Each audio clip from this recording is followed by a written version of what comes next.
Hello friends, welcome back to our channel স্বস্তি pure veg. আজকে আমরা বানাতে চলেছি এমনই একটা রেসিপি যেখানে আপনারা দেখতে পাবেন পনির আর ভেন্ডি দিয়ে আজকে আমরা একটি দুর্দান্ত রান্না করব। তো চলেন এটি আপনারাও বাড়িতে কিভাবে অতি সহজে তৈরি করবেন তা দেখে নেওয়া যাক।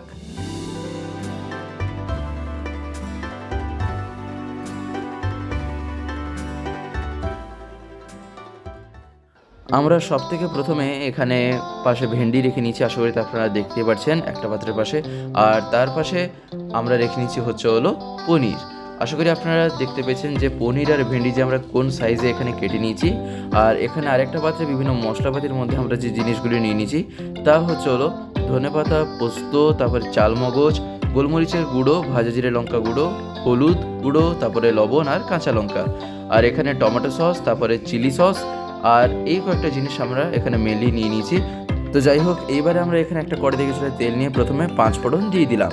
আর 5 ফোড়ন দিয়ে দেওয়ার পর এইবারে আমরা এখানে দিয়ে দেবো হলো ভেন্ডি, অর্থাৎ যে ভেন্ডি আমরা নিয়ে নিয়েছিলাম সেই ভেন্ডি এখানে এবারে আমরা দিয়ে দিলাম। আর তা দিয়ে দেওয়ার পর এইবারে আমরা খুন্তি দিয়ে এটা একটুখানি নাড়িয়ে নিচ্ছি, অর্থাৎ এখানে আমরা এটা ফ্রাই করে নিচ্ছি।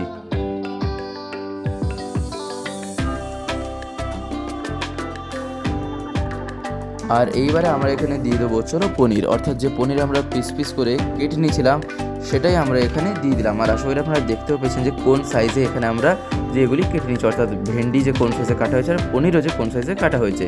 তো যাই হোক, এবারে আমরা এখানে এটা খুন্তি দিয়ে একটুখানি এবারে নাড়িয়ে নিচ্ছি, অর্থাৎ যেমনভাবে এটা ফ্রাই করা হয়ে থাকে ঠিক সেই রকমভাবে আমরা ফ্রাই করে নিচ্ছি।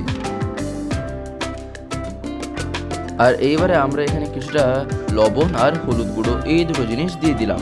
আর তা দিয়ে দেওয়ার পর এইবারে আবার একটুখানি এটা খুন্তি দিয়ে আমরা নাড়িয়ে নেব। তবে হ্যাঁ, তার আগে এখানে আমরা দিয়ে দিলাম হলো কাঁচা লঙ্কা, অর্থাৎ যে কাঁচা লঙ্কা আমরা নিয়েছিলাম সেই কাঁচা লঙ্কা আমরা এখানে কেটে কেটে দিয়ে দিলাম।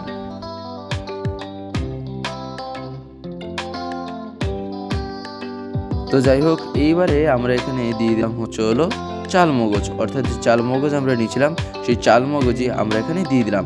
আর তারপরে আমরা এখানে দিয়ে দিলাম হলো পোস্ত। তো এই দুটো জিনিস দিয়ে দেওয়ার পর এইবারে আমরা এখানে একটা খুন্তি দিয়ে আবার একটুখানি নাড়িয়ে নিচ্ছি।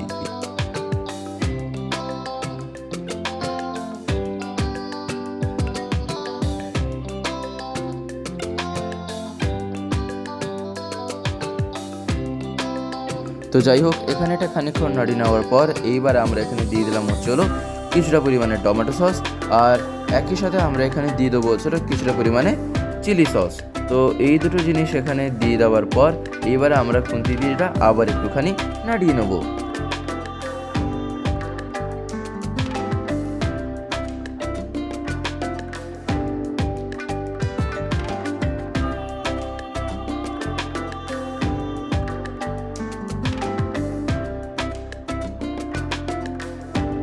তো যাই হোক, আশা করি আপনারা দেখতে পেলেন যে এখানে আমরা যে দু প্রকারের সস যে দিয়ে দিলাম আর তারপরে এখানে আমরা খুন্তি দিয়ে একটুখানি আবার নাড়িয়ে নিচ্ছি।